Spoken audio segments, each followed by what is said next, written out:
Salut les bacheliers. Bon bah voilà, le bac approche et les élèves sont, comme on pourrait dire, dans un état second durant cette période.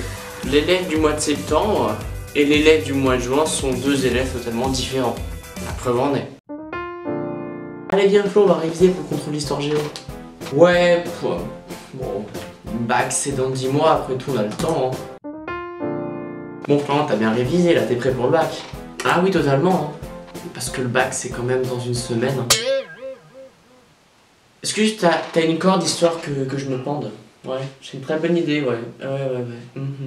J'avais déjà fait une vidéo sur comment préparer le baccalauréat il y a de cela quelques mois. Et dans cette vidéo, je vais vous prodiguer 4 conseils pour être fin prêt pour le bac. Sachant que nous sommes à quelques jours de la première épreuve, la plus redoutée qui est la philosophie. Je vais sûrement me répéter dans certains de mes dires, mais c'est toujours mieux ainsi. Alors, c'est parti. Le premier conseil que je peux vous prodiguer, c'est de prendre son temps dans ses révisions.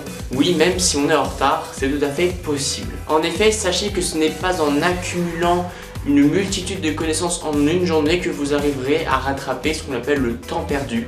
Bien au contraire, vous n'aurez fait que d'en perdre. Quand on apprend un cours, il faut prendre le temps de l'assimiler, comprendre sa logique, comprendre les mécanismes, maîtriser les définitions. Je vous l'avais déjà dit, mais personnellement, j'apprends pas plus de 3 chapitres venant de 3 matières différentes par jour. Après, je sais que je n'apprenais plus rien. Alors, pour ceux qui sont en retard, je vous conseille de prendre des résumés de cours en ligne faits par des professeurs qui permettent de faire assez rapidement le tour du programme. Pour autant, n'hésitez pas à vous appuyer sur le cours de vos professeurs si vous n'avez pas compris certains points ou si vous voulez approfondir certains axes. Le deuxième conseil que je peux vous donner, c'est de bien manger et de bien dormir. Alors, j'insiste là-dessus, mais votre cerveau n'est pas une machine. C'est un organe qu'il faut entretenir, c'est-à-dire qu'il ne faut pas réviser toute la journée ni sortir tous les soirs. Favorisez le plus possible les pauses pendant vos révisions, 10 minutes à 20 minutes toutes les 1h30, 2 heures. Si vous êtes du matin, évitez de travailler l'après-midi ou surtout le soir, ou inversement, favorisez quand même un moment de la journée où vous êtes en dehors de vos livres, où vous faites totalement autre chose, vous sortez, vous jouez, vous ne travaillez pas. Mais également, dormez au moins 7 heures, couchez-vous et levez-vous à des heures plus ou moins régulières. Le troisième conseil que je peux vous prodiguer, c'est de favoriser le travail en groupe. Pour moi, à quelques jours avant les examens, c'est une excellente idée de revoir ses amis. Déjà pour avoir un contact humain si vous étiez enfermé tous les jours avant les examens. À la veille des examens, c'est également l'occasion de revoir certains points que vous n'avez pas forcément compris, de vous poser des questions, de vous tester sur certains points pour voir si vous avez bien compris, bien maîtrisé. Faire des exercices, expliquer à un ami certains éléments, c'est très enrichissant pour tout le monde d'ailleurs. Enfin, les amis, c'est également une aide morale.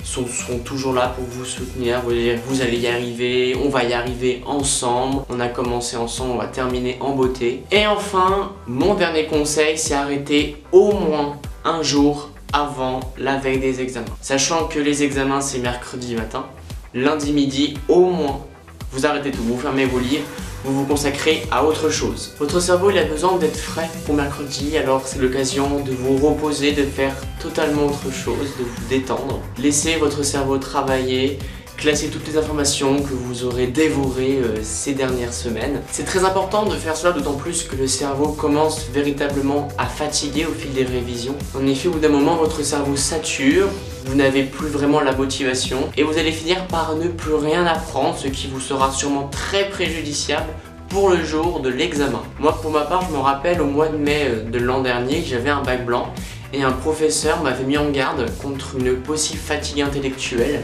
C'est vrai qu'à l'époque, je travaillais énormément, je ne m'en rendais pas forcément compte et le jour du bac blanc, c'est vrai que j'avais beaucoup de mal à réfléchir et j'avais du mal à mobiliser mes connaissances.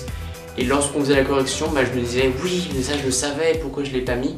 Puisque tout simplement j'étais assez fatigué, j'arrivais pas à penser à tout simplement. Donc j'ai relativement ralenti la cadence pendant les révisions du bac et cela a plutôt bien marché. Voilà, c'est tout pour cette fois. Si tu as des questions à me poser, n'hésite pas à m'envoyer un mail à l'adresse ci-dessous. Je me ferai un plaisir de te répondre. Bon courage à tous les bacheliers de quelque série que ce soit lors des épreuves qui vont arriver très rapidement. Je pense très fort à vous. Dites-vous que c'est de l'affaire d'une semaine et puis après c'est bon, c'est fini. Si cette vidéo t'a plu, n'hésite pas à mettre un joli pouce bleu, n'hésite pas à partager la vidéo sur les réseaux sociaux, n'hésite pas à t'abonner sur la page, ça me fera également très plaisir. Et sur ce, je vous dis à très vite. Ciao!